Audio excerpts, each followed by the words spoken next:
What's up YouTube? This is a quick review for the MSI X299 SLI Plus motherboard.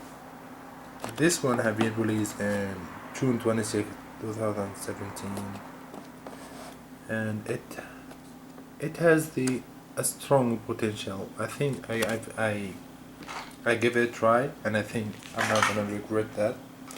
But there's a details about this motherboard, and actually all the X299 motherboards, because not only it's a chipset dependent, now it's a CPU dependent.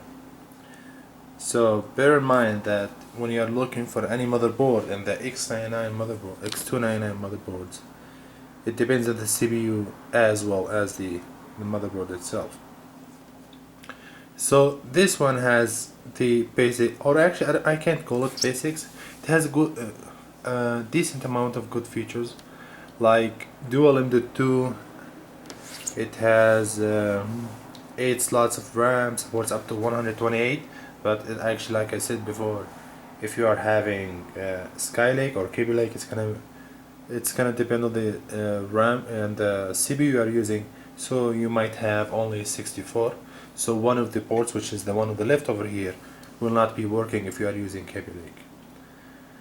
It has good amount of fans, CPU fans, so, and it's water pump compatible, so it has a designated fan header which can work as a header for the water pump. It has a reset power switch and the power switch, all the buttons. It has a QI which shows over here the actually when it put up, it will show you the sequence of actions it's doing, but when it's done with the booting, it will show the CPU temperature, which is good. And actually I saw that on the ASUS, it just show you that everything is fine, and then it just show a symbol AA, which means it shows everything is fine. But this one is nicer to show you the CPU temperature. And over here you have the front USB 3.1, two of them. So here's one, and here's one horizontal. And there's the new feature with the X299 is actually you are having a 3.1 header Gen 2, which is 10 gigs per second transfer rate.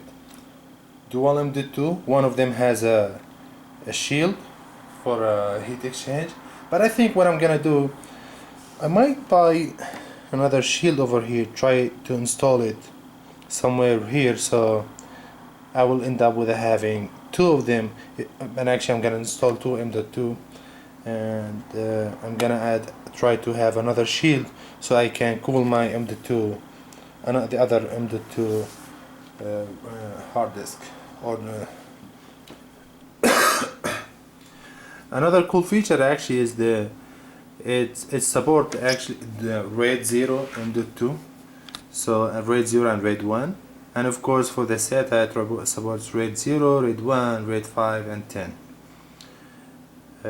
Like I said, it has a decent amount of fan headers, so you have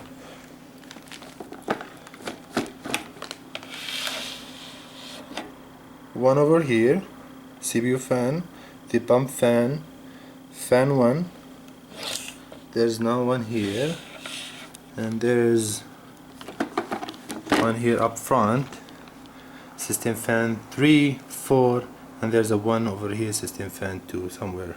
Yeah, here it is, system fan 2. So you have three of them, but it's bad they are three of them in the same location. It's gonna be better if you have one or two of them actually in the front over here, but it's not a big deal. Other thing is you are having now it's a VR ready, so you have a pins here for the virtual ready, which is this one here.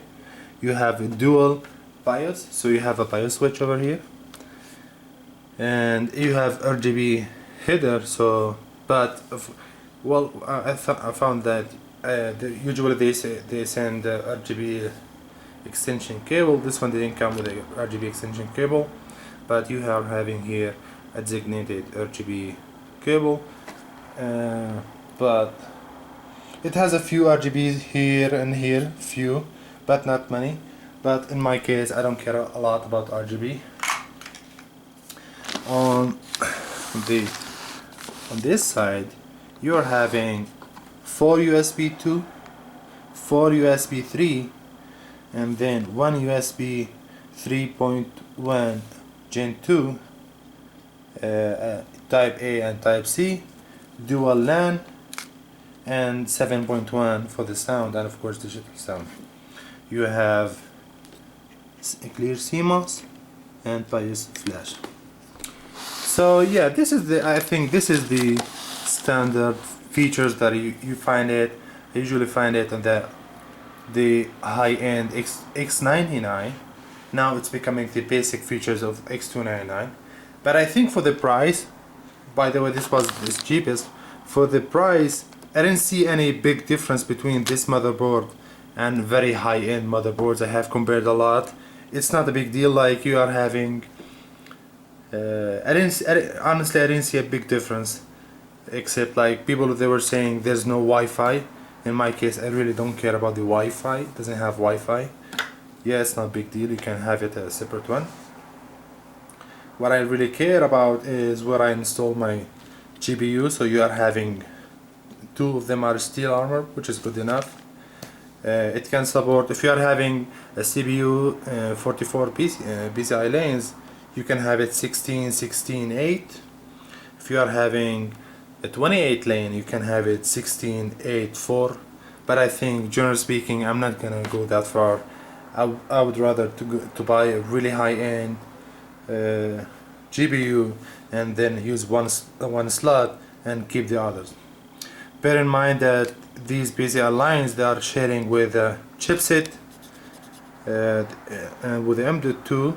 So if you are using, I can't remember exactly, I think this one it shares with a chipset. So if you are so you have to be to go to the manual and see if you are using this PCI line, you might have to disable one of the connectors from the BIOS.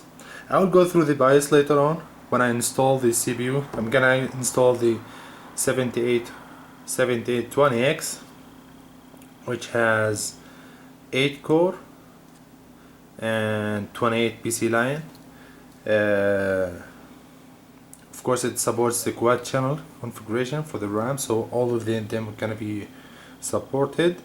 And I will go through the BIOS in a separate video to go through all the settings and all the default settings I'm gonna do. I will install as a beginning one M.2, but eventually I think I'm gonna install RAID 0 or RAID 1 dual M.2. It's gonna be super awesome, super fast configuration.